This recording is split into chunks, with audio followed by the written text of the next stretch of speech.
So I got a question for you. What is that very special moment where you have so many ideas coming out and your brain is just going 1,000 RPMs and you're just flying through creativity and ideas? This is called mindfulness. Ever heard of that before?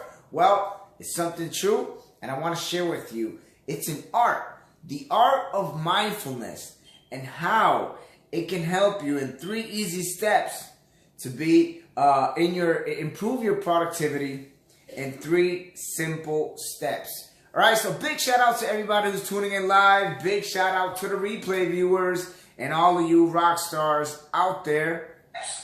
Whoa, so we're live. All right, so the art of mindfulness, how it can improve your productivity in 3 easy steps. Okay, so I was reading an article and I was listening to this podcast as well, and I was hearing about how important it is to have that mindfulness, that moment with it's you and your creativity, you and your brain. And here's the thing, the average person, it's affected their mindfulness because the average person looks at their social media over 100 times a day. And that's affecting a lot of people, having a little bit of a slight late reaction to certain stuff. And it's also affecting that creativity part of us having that freedom of thinking and freedom of having, different thoughts and ideas just coming out. So our brain, it goes, has waves. It has certain state of waves, and they're all have different categories, right? And different levels. So you got alpha, beta, and then you got delta. But between beta and delta, there's another wave between that's the state of sleeping in and out. And most of the time, that's when you're sleeping, right? Obviously. But if you see, it's when you actually have a lot of thoughts and a lot of thinking, a lot of creativity as well. But here's the thing, in the state of wave of alpha, it's when your brain is retaining more. It's when your brain is actually learning. It's in that programming, rewiring your brain. So in school, we have learned to learn what to learn, right? They teach us what to learn, but honestly, they never taught us how to learn. And how to learn is something that they should be teaching in every school, actually, because this is very, very important. How we can actually learn when we get to that state of alpha. This mostly happens when you're in that state, let's say when you're showering, most of the time you're actually being a lot of creative. So it takes you to that state of theta, Theta. Theta, between beta and theta, there's a state of thinking. And there's a wave that your brain is just pulsing where you're thinking a lot and having a lot of ideas. But you're not in the wave of alpha because you're not retaining many of that stuff. And most likely, if you don't practice it, within 48 hours, it's proven that most people who learn something tend to forget it after 48 hours. So how do we practice something that can actually help us retain those ideas and clear focus on those creativities that we so want to go for? Well, there is a way, and I want to share it with you because something I consider really important.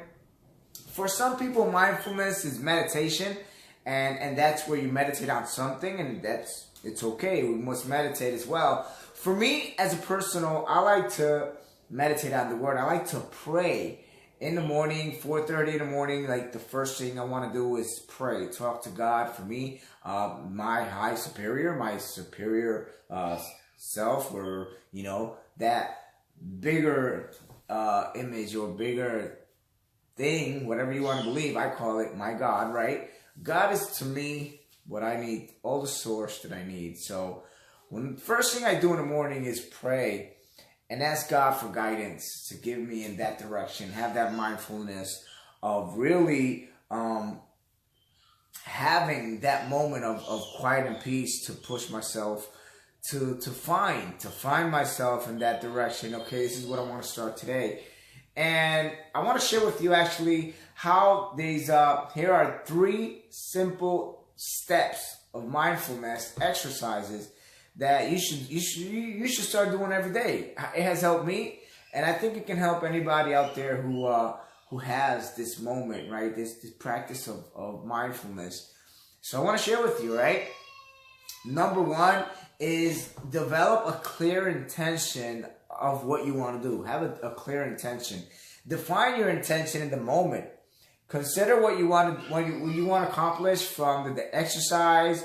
What is your purpose of the activity? What do you want to go for? What do you want to do? Like, for example, I've learned from Mr. Ray Higgin as well that one of our purposes should be that I want to impact at least one life before my head hits the pillow. And that's something I want to go for deeply, passionate. Every day I wake up with the intention of impacting at least one life. So I ask God for guidance, for wisdom. Wisdom is way superior than knowledge. And if you want to find wisdom, you might want to read Proverbs in the Bible, which is written by the wisest man ever existed, considered the wisest man who ever existed. So you might want to take a look at that. All right. So if there's something you're putting off that you really should be doing but simply can't, then you should find a way to find an intention for it. Consider these thoughts and then carefully choose a clear intention to focus on. All right. Number 2 is focus on one thing and one thing alone. This will keep you really going for what you want to go in that day or whatever your intention is.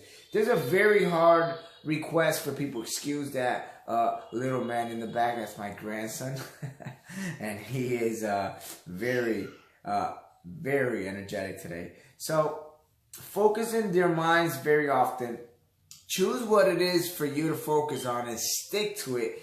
Remember, always remember, the step is the distinct from the intention step because it requires focus. So it's not just the intention, it's really focus on that one thing that you want to do. And I want to read you a quote from Jon Kabat-Zinn. Mindfulness is a way of befreeing ourselves in our experiences. So you kind of find that freedom when you meditate or when you pray, right? And you feel just releasing, you're pulsing out everything, and you find yourself back in a breath or in a thought where you find the direction of what you want to achieve in that day, right? And number 3 is practice sustained effort. So as long as you effort yourself to do something, practice that sustained effort. As previously mentioned in step 2, focusing on one and one thing alone can be incredibly challenging, and your mind can be trained over the years to look for distractions.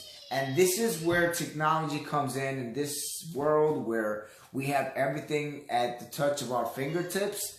Can be very distracting. You wake up in the morning and the first thing most people do is look at their social media, see how many likes you got, how many comments, how many texts, and that's distracting our human potential to become the better selves, the better version of ourselves. And that's actually taking us off from our purpose and everything we could be achieving. If we take that small moment, instead of the first thing waking up, you see, your mind is being programmed by all this distraction, all the social media, all the technology. So you wake up to this thing, and the first thing you want to do is check your social media, check your Instagram, check your Facebook.